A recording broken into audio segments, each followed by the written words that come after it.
Hello दोस्तों, आपका अनिकेत हाजिर है एक और नई कहानी के साथ। अनिकेत आया है तो कहानी तो लाएगा ही।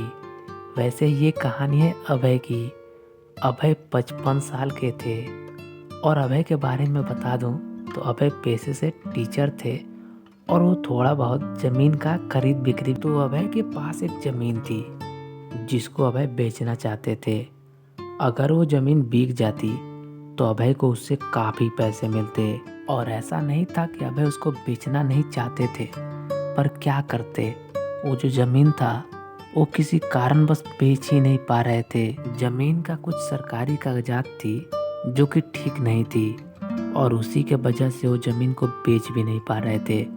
उस ज़मीन के सिलसिले में वो अक्सर सरकारी कार्यालय जाया करते थे जहाँ पर उनका काम ठीक हो सकता था, पर अफसोस उनको हमेशा निराशा ही हाथ लगती थी। अभय उस जमीन को भूल भी नहीं सकते थे क्योंकि पैसा बहुत ही ज्यादा थी। एक दिन वो उसी सरकारी कार्यालय के पास किसी काम से गए थे, तो पता नहीं उनके दिमाग में क्या आया कि उन्होंने सोचा कि एक बार देख लेता हूँ कि क्या स्थिति है मेरे कागज की। तो वो अंदर गए और एक रूम में गए तो उन्होंने देखा कि एक 22 से 23 साल का लड़का बैठा हुआ था। वो लड़का ब्लैक पैंट और वाइट शर्ट पहना हुआ था, पूरा क्लीन से, मतलब बहुत ही ज़्यादा हैंडसम लग रहा था।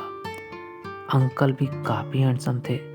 फिर अंकल उसके टेबल पर गए और वहीं पर जाकर बैठ गए। फिर उस लड़के से बताने लगे कि मेरा ज़मीन है जो कि मैं बेच नहीं पा रहा हूँ। मतलब वो सारी बातें उनको बताई। उस लड़के का नाम चंदन था और वो हाल ही में नौकरी ज्वाइन किया था। चंदन को अभय बहुत पसंद आए। अभय की पर्सनालिटी काफ़ी अट्रैक्टिव थी, तो चंदन का तो अट्रैक्ट होना लाजमी था। चंदन अंकल की बात बड़े गौर से सुन रहा था और कहा कि क्या आप कागज लाए हैं? तो अभय बोले कि नहीं, कागज तो नहीं लाया हूँ। तो चंदन बोला कि ठीक है, एक काम कीजिए, आप कल कागज को लेकर आइए, मैं देखता हूँ, उसके बाद आपको बताऊंगा कि मैं क्या कर सकता हूँ। उसके अगले ही दिन अभय पूरा कागज लेकर सरकारी कार्यालय लेकर पहुँच गए। चंदन ने पूरा कागज बड़े गौर से देखा, बोला कि ये तो बहुत मुश्किल है, होना संभव नहीं लग रहा है। तो अभय बोलने लगे कि अब आप ही हैं जो कि मेरी आखिरी उम्मीद है। मैं हर कोशिश करके थक गया हूँ, बस अब आप ही मेरी आखिरी उम्मीद है। चंदन को अंकल बहुत पसंद आ गए थे और वो अंकल को मना नहीं कर पा रहा था। उसने कागज ले लिया और बोला कि ठीक है, मैं कुछ करता हूँ। तभी अभय बोले कि वैसे आपका नाम क्या है? तो वो बोले कि मेरा नाम चंदन है। फिर अभय बोले कि चंदन, क्या आप अपना नंबर मुझको दे सकते हैं क्या, ताकि आपसे फ़ोन पर ही मैं पूछ सकूं, क्योंकि बार बार आना पड़ता है यहाँ पर। चंदन ने अपना नंबर दे दिया। अब अभय अक्सर कॉल करने लगे। चंदन को अभय से बात करना बहुत अच्छा लगता था। चंदन तो चाहता था कि अभय कॉल करते रहें। चंदन उनसे दोस्ती करना चाहता था। अभय बीच बीच में कई बार आ भी जाते थे।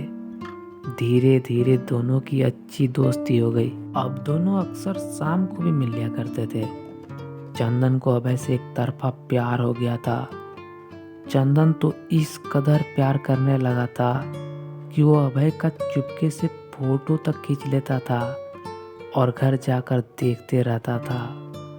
और वो भी चंदन को अपने परिवार जैसा मानना शुरू कर दिए। अभय चंदन को अपने घर भी ले जाना करते थे। अभय का घर सरकारी कार्यालय से ज़्यादा दूर नहीं था और चंदन का घर 30 किलोमीटर दूर था, तो अभय अपने घर से खाना पहुंचा दिया करते थे। चंदन सोचने लगा कि ये ही बनेंगे मेरे लाइफ पार्टनर, चाहे कुछ भी हो जाए, क्योंकि इतना केयर करने वाला अंकल चंदन को आसानी से नहीं मिलते। पर चंदन कुछ बोल ही नहीं पा रहा था कि वो उस अंकल से कितना प्यार करता है। पर कुछ प्यार ऐसा हो रही जाती है और अच्छा भी लगता है। चंदन को अभय से बात हो ही जाती थी, उसमें ही चंदन बहुत खुश रहा करता था। चंदन कुछ इस कदर अभय के प्यार में पागल हो गया था कि चंदन अपनी कमाई का आधा पैसा तक अंकल पर खर्च कर दिया करता था। कभी उनके लिए अच्छे कपड़े खरीद दिया करता था तो कभी कुछ और। एक दिन शाम को चंदन और अभय बैठे आपस में बातें कर रहे थे। तभी बातों ही बातों में अभय बोले, चंदन, आपकी अब शादी की उम्र हो गई है, क्या ख्याल है आपका शादी को लेकर? चंदन, नहीं, अभी तो शादी का कोई ख्याल नहीं है। अभय, हमसे क्या छिपाना, कोई गर्लफ्रेंड है क्या? अगर है तो मुझे बता दीजिए, हम आपका शादी करवा देंगे। क्या आप सच्चा प्यार करते हैं क्या? चंदन, हाँ, सच्चा प्यार तो करता हूँ, पर मेरा यह प्यार एक तरफा है। अभय बोले कि अरे चंदन, आपसे भी सुंदर कोई है क्या इस दुनिया में? अगर कोई लड़की आपको नहीं बोल रही है ना, तो पक्का वो लड़की आपके लायक है ही नहीं। अभय बोले कि चंदन, आपका लाइफ पार्टनर जो भी बनेगी ना, वो बहुत ही ज़्यादा खुशकिस्मत होगी। चंदन को लगा कि जब इतनी बातें हो ही रही है तो और भी मैं बोल देता हूँ। फिर चंदन बोला कि मुझे जिससे प्यार है उससे भी मुझसे है या नहीं है ये कैसे मालूम करूँ मैं? अभय, कितना प्यार करते हो उससे? चंदन, प्यार तो इतना करता हूँ कि अगर उसके लिए सब कुछ करना पड़े तो मैं कुछ भी कर सकता हूँ। तभी अभय चंदन का हाथ पकड़ लिए और फिर चंदन के पास आकर चंदन से चिपक कर बैठ गए। चंदन को तो ये सब सपने जैसी लग रही थी। अभय चंदन की तरफ देखते देखते किस करने लगे। चंदन का तो खुशी का ठिकाना ही नहीं रहा, वो खुशी से झूम उठा। फिर दोनों अपने अपने घर चले गए और इधर चंदन ने अभय का जमीन वाला जो काम था उसमें अपना जी जान झोंक दिया था। इसी बीच अंकल ने चंदन को एक रात अपने घर पर बुलाकर और रात को उसके साथ ही रहकर खूब मस्ती किया। चंदन को अब क्या चाहिए था? उसको तो लग रहा था कि उसका लाइफ पार्टनर मिल ही गया है, अब बस पूरा जीवन जो है उन्हीं के साथ व्यतीत करना है। अभय का जो जमीन का काम था वो बहुत ही ज़्यादा मुश्किल था, लगभग ना के बराबर था।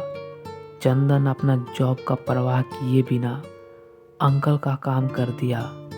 काम इतना मुश्किल था ना कि इसमें चंदन की जॉब भी जा सकती थी, पर चंदन ने अपने प्यार के लिए ये सब कुछ कर दिया।